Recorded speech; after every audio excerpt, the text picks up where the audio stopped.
Bagfuel, baby. Come on. Me Are you too. going to start your own bike team? Are you signing bikers? When are Right. you going to extend your corporate structure? Of course, man. Of course, that's a really good question. So, I've been helping young riders like my entire career, right? It's a natural thing for me. I don't publicize it because I'm not trying to get anything from it. I'm doing it because I love to do it. Yeah. Right. There's so many things that I do that people don't know because I don't talk about it or post about it. You know what I mean? Because I'm doing that from the heart. Yeah, You feel yeah. me? Not saying things I do, I'm not doing it from the No, heart. But I I'm just got saying you. that thing in particular. Specific thing. Right. But so I have my brand Go, and we've been helping bike riders through that brand for a long time. But signing riders are things that I'm very interested in. Two riders in particular is Jaron Barbosa and Markel Jones from LA. I think those two kids are the next ones up for sure. Okay. And we definitely got them under the wing and helping them progress their career. Because the structure within BMX, the business structure, isn't really there. Right. And like everything I've learned over the past years I've been doing this, I know I need to share that with kids and shorten their time span on how they achieve certain things. I got an idea for you. I want points when it works. I got the kickback for you, man. Yeah, I got. Yo, listen. I'm good for the kickback. I got to tell another Queens nigga up front, right? I feel no. We gonna talk about this on camera though. Let's be real, because he has to do it. Right. I feel like what you're doing is kind of what the Rock Nation structure was for rappers as far as on the management end. Right. Because people will always look at Rock Nation. I said, Rock Nation's specialty isn't putting rappers out. It's taking their career to the next level. You got something good, Megan Thee Stallion? Come over here. I'm not gonna make it, but I'm gonna make it better. Right. You know what I'm saying? Right. I feel like that with your notoriety in the game that you win and your willingness to deal with people, maybe your team and you should start a whole management structure for all the bike riders. 100%, bro. And that's something we've actually been talking about, right? Because to your point where it's like a lot of young talent, they're good on their bike, they're amazing, can make content, but how do you scale that? Like, how do you scale your business? And that's an important part that the industry is not necessarily going to teach you. No one sat me down and was like, this is how you're going to scale your business, right? Like, people give me suggestions and ideas here and there, but a lot of it I had to figure out on my own. And it wasn't until I got to a certain place in my career where I warranted a certain level of help and a certain level of representation to learn these things, right? It took so much time. You feel me? So I'm hoping to cut down that time for the kids coming after me and give back to the sport of BMX. Cutting the time down. But his language about he worked to warrant the help. Right. And that's the people who I talk about on the DMs that think that they're just gonna call me. No, you have to pay me for the information. No, I understand that. You didn't work. You didn't get to a certain point where I'm right here next to you and I can help guide you and I can honestly see the work that you have done. And that's all he did. He kept grinding until people looked over it. They do it to us. We just went to dinner with Sway.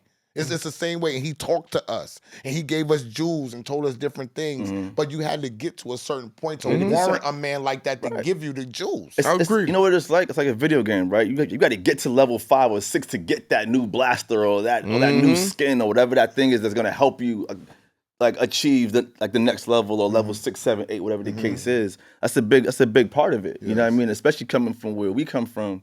When I say we, I mean like BMX athletes, right? Like we don't have a league. We don't have a TV deal.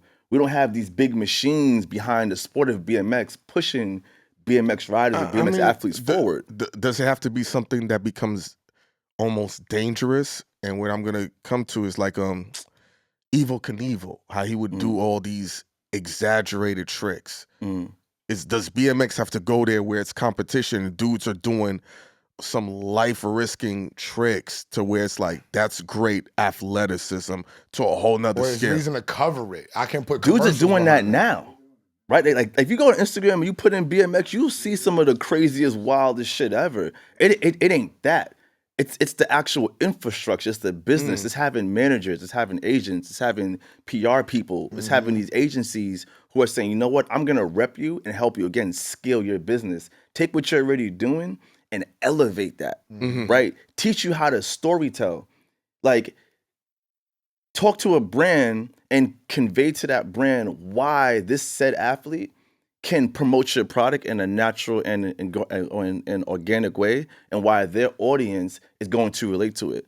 Like that's not easy, right? Like we may see a commercial on TV, like, oh yeah, like Kevin Hart's doing a DraftKings commercial. Like there's so many pieces that go into that. Why Kevin Hart is the guy. In the DraftKings commercial, why he's doing his chase and right. all that. People may see, oh yeah, Nigel just did a campaign with Hermes, but there's a reason why we spoke about it, right? Like Hermes's roots is based in sports. I'm based in sports. You think about the bicycle, you think about the horse, they're very similar. Think about the seat in the saddle, you're sitting on it. Right. You think about their goal was to highlight New York City. I'm authentically New York City. They also wanted to highlight something that was alternative, but also understood fashion and could put could put the clothes on and actually own it. Like yeah, you can. There's a difference between someone being a hanger and modeling clothes and someone who can put some clothes on and own it and make you believe it. That part. But I'm gonna tell you this. You feel me? Some niggas got it. And some niggas don't. And some don't. You know what I heard? It's all of those things that go into every single thing that I do, everything you may see. I was watching a show, it's off the air now, called Banshee, and they said it's two types of people when it comes to fashion.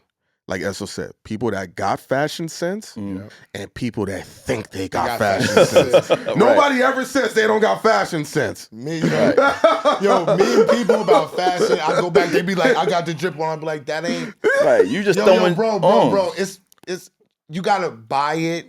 Where niggas that got fashion ain't buying all shit that match together off the mannequin. Right. Not at all. We don't do mannequin shopping. Like you're not being a hanger. Mannequin got it is why I'm like, nah. Right, like you doing something else with it. It's how you putting your shit together. It's how your body frame is. How you wear it. Right. What your swag is. How you matching it. He got his red matching the red in his sneakers. But that's it though. It's everything. You know what I mean? A certain way that you have to do your 1-2 step when it comes to fashion. And I hate that people don't understand that and they just go buy expensive shit and call it drip. And I seen something on the gram that said, once a nigga calls it drip, you know they can't dress. It be like that, right? So to the point earlier we was making was like, I think in regards to the world of BMX, it's just gonna take a evolution in regards to the structure and the representation of these BMX athletes and point them in the right direction, right? And that's gonna take a lot to do, but I do think it's possible, and I do feel it's gonna happen eventually because kids are seeing what I've been doing and what other BMX athletes such as myself are doing, right? Working with these brands, like getting covered in some of these like most like prolific like magazines and like in the media outlets. BMX